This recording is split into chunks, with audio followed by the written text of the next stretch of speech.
আনাস ইবনে মালিক রাদিয়াল্লাহু তাআলা আনহু বলছেন, একদা আমরা বসে আছি, হঠাৎ রাসূলুল্লাহ সাল্লাল্লাহু আলাইহি ওয়াসাল্লাম বললেন, বাইনামা কুন্না জালিসুন ইনদান নবী সাল্লাল্লাহু আলাইহি ওয়াসাল্লাম, আমরা আল্লাহর রাসূলের নিকট বসে আছি, হঠাৎ তিনি বললেন, সায়াত্তালু আলাইকুম রাজুলুম মিন আহলিল জান্নাহ, দুনিয়ার মানুষ, হে সঙ্গী সাথী সাহাবী, এখনই তোমাদের মধ্যে একজন জান্নাতি ব্যক্তি প্রবেশ করবে। আমরা তাকিয়ে দেখলাম রাজুলুম মিনাল আনসার, একজন আনসারী সাহাবী তার ওযুর দাড়ি পরিষ্কার করতে করতে মসজিদে প্রবেশ করলো। দ্বিতীয় দিন রাসূলুল্লাহ সাল্লাল্লাহু আলাইহি ওয়াসাল্লাম একই ভাবে মজলিসে বলছেন, শোনো, সায়াত্তালু আলাইকুম রাজুলুম মিন আহলিল জান্নাহ, এখনই তোমাদের কাছে জান্নাতের একজন ব্যক্তি প্রবেশ করবে, জান্নাতি ব্যক্তি প্রবেশ করবে। আমরা তাকিয়ে দেখি ওই ব্যক্তি যিনি গতকাল প্রবেশ করেছিলেন, আজ দ্বিতীয় দিনও তিনি প্রবেশ করলেন, আনসারী একজন সাহাবী। তৃতীয় দিন রাসূলুল্লাহ সাল্লাল্লাহু আলাইহি ওয়াসাল্লাম বললেন, সায়াত্তালু আলাইকুম রাজুলুম মিন আহলিল জান্নাহ, এখনই একজন জান্নাতি ব্যক্তি তোমাদের মধ্যে প্রবেশ করবে। আমরা তাকিয়ে দেখি ওই ব্যক্তি যিনি প্রথম দিন প্রবেশ করেছিলেন, ওই ব্যক্তি যিনি দ্বিতীয় দিন প্রবেশ করেছিলেন, ওই ব্যক্তি আজকে প্রবেশ করলেন। আব্দুল্লাহ ইবনে আমর ইবনে আল-আস বলছেন, আমি কৌতূহলী হয়ে গেলাম, এই ব্যক্তি কি আমল করে জানার দরকার। পর 3 দিন আল্লাহ রাসূল যাকে জান্নাতি ঘোষণা করছে, তার আমল কি, এটা আমাকে অবশ্যই জানতে হবে। আব্দুল্লাহ ইবনে আমর ইবনে আল-আস ওই সাহাবীর কাছে গিয়ে বাহানা করলেন, তার বাপের সাথে একটা ঝগড়া গন্ডগোলের বাহানা করে তার বাড়িতে 3 রাত 3 দিন থাকার অনুমতি চাইলেন। 3 রাত 3 দিন থাকার অনুমতি ওই সাহাবী তার বাড়িতে দিলেন। 3 রাত 3 দিন থাকার পর আব্দুল্লাহ ইবনে আমর ইবনে আল-আস রাদিয়াল্লাহু তাআলা আনহুর বক্তব্য আনাস ইবনে মালিক রাদিয়াল্লাহু তাআলা আনহু বর্ণনা করছেন, ফাবাতা ইনদাহু 3 লায়ালিন ফাকানা লা ইয়ারা মিনহু কাসীরা আমালিন, আমি 3 রাত 3 দিন তার কাছে থাকার পর অতিরিক্ত কোনো আমল দেখতে পেলাম না, আহামরি কোনো বেশি আমল সে করছে দেখতে পেলাম না। একটা আমলের কথা উল্লেখ করে তিনি বলছেন যে আমি তাকে দেখতে পেলাম না, লাম ইয়ারাহু মুতাহাজ্জিদান ফিল লাইলি, রাতে উঠে তাহাজ্জুদের সালাতও আদায় করতে দেখলাম না। বারে জান্নাতি ব্যক্তি অন্তত এই বৈশিষ্ট্য তো থাকবে, দুনিয়াতে জান্নাতের ঘোষণা পেয়ে গেছে, অন্তত এই বৈশিষ্ট্য তো থাকবে যে রাতে উঠে তাহাজ্জুদ আদায় করে। আমি তো 3 দিন 3 রাত তার কাছে থাকলাম, দেখি তাহাজ্জুদ আদায় করে না। আমি তো আশ্চর্য, অথচ এই কথাও ঠিক যে রাসূল সাল্লাল্লাহু আলাইহি ওয়াসাল্লাম তাকে জান্নাতি ঘোষণা করেছে।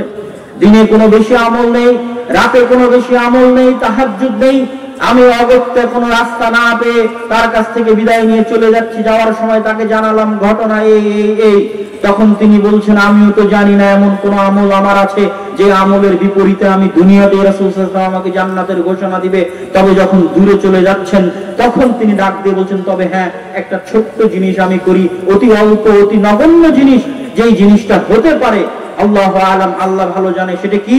সেটা হচ্ছে আমি প্রতি রাতে যখন ঘুমাতে যাই তখন সারা দিন যত মানুষের সাথে যা কিছু করেছি, কার উপর রাগান্বিত হয়েছি, কার উপর ক্ষিপ্ত হয়েছি, কার বিরুদ্ধে হিংসা করেছি, কে আমার বিরুদ্ধে শত্রুতা করেছে, কে আমার ক্ষতি করার চেষ্টা করেছে, কে আমার ধন সম্পদ কেড়ে নিয়েছে, কে আমাকে ধ্বংস করে দেওয়ার চেষ্টা করেছে, আমার বিরুদ্ধে ষড়যন্ত্র লিপ্ত হয়েছে, যখন রাতে ঘুমাতে যাই সারাদিন যার সাথে যা হয়েছে, ভাই বোন আত্মীয় স্বজন পাড়া প্রতিবেশী গ্রামের লোকজন, হৃদয় থেকে সকলকে পরিচ্ছন্নভাবে ক্ষমা করে দিয়ে পরিষ্কার নিষ্কলুষ হৃদয় নিয়ে, কারো বিরুদ্ধে কোনো হিংসা না রেখে, কারো বিরুদ্ধে কোনো রাগ না রেখে, কারো বিরুদ্ধে কোনো ক্ষোভ না রেখে, কারো বিরুদ্ধে কোনো বিদ্বেষ না রেখে, কারো বিরুদ্ধে কোনো আফসোস না রেখে আল্লাহর রাস্তে দুনিয়ার সকল মানুষকে একদম নিঃস্বার্থভাবে হৃদয়ের গভীর থেকে ক্ষমা করে দিয়ে পরিষ্কার পরিচ্ছন্ন হৃদয় নিয়ে আমি ঘুমাতে যাই।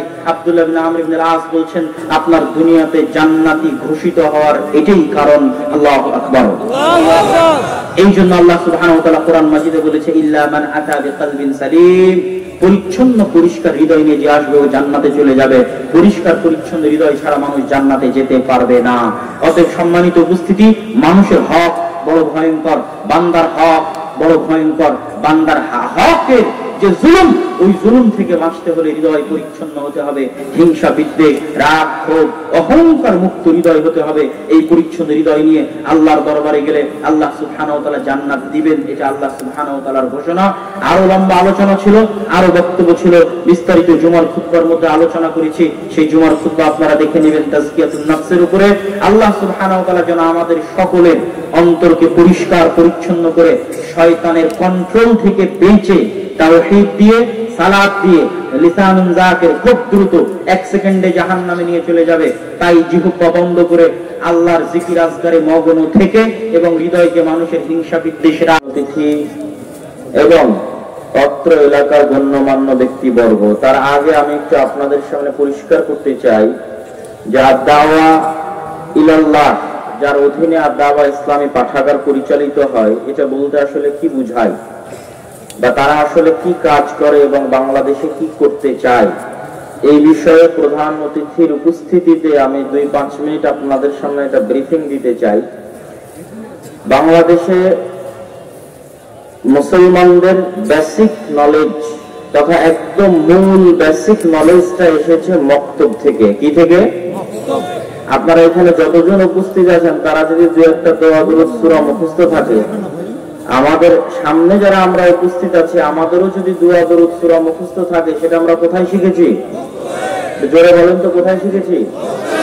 কিন্তু দুঃখজনক হলেও সত্য, বিশেষ করে উত্তরবঙ্গে গাইবান্ধা, রংপুর, ঠাকুরগাঁ, নীলফামারী, কুড়িগ্রাম, পঞ্চগড়, দিনাজপুর, এই উত্তরবঙ্গে কিন্ডারগার্টেন স্কুল, ব্রাক স্কুল ইত্যাদি স্কুলগুলোর কারণে এবং যে সমস্ত কমিটি মসজিদ পরিচালনা করে তাদের অলসতা এবং অবহেলার কারণে গ্রামগুলোর মসজিদ থেকে মক্তব উঠে যাচ্ছে বা গেছে বা যায়নি, এরকম অভিজ্ঞতা কি আপনাদের আছে না নাই?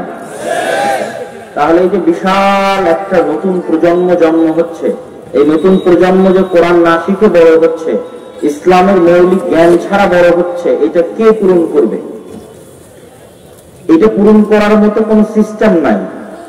এইটা যদি আপনি বলেন যে জামিয়া সালাফিয়ার মতো বড় বড় প্রতিষ্ঠান, ঢাকা বিশ্ববিদ্যালয় বাংলাদেশে একটাই হয়, আপনার ওই মহিমাগঞ্জে একটা হবে, গোবিন্দগঞ্জে একটা হবে, শালমারাতে একটা হবে, এরকম হয় না। তো বড় বড় মাদ্রাসা বাংলাদেশে অল্প কয়েকটাই হবে, সারা গ্রামে গ্রামে বাড়িতে বাড়িতে হবে না। আর সকল মুসলমানের সন্তানকে মাদ্রাসায় পড়বে এটাও ঠিক নয়। অসংখ্য মুসলমানের সন্তানেরা স্কুল কলেজে পড়তেছে, তো তারা কি কোরআন তাদের জানতে হবে না হবে না? হবে। যদি তাদের কোরআন জানতে হয় তাহলে প্রত্যেকটা মসজিদে মক্তব চালু রাখতে হবে। এর বাইরে দ্বিতীয় কোনো আর রাস্তা নাই যে রাস্তা দিয়ে মুসলমানের সন্তানকে কোরআন শেখানো সম্ভব।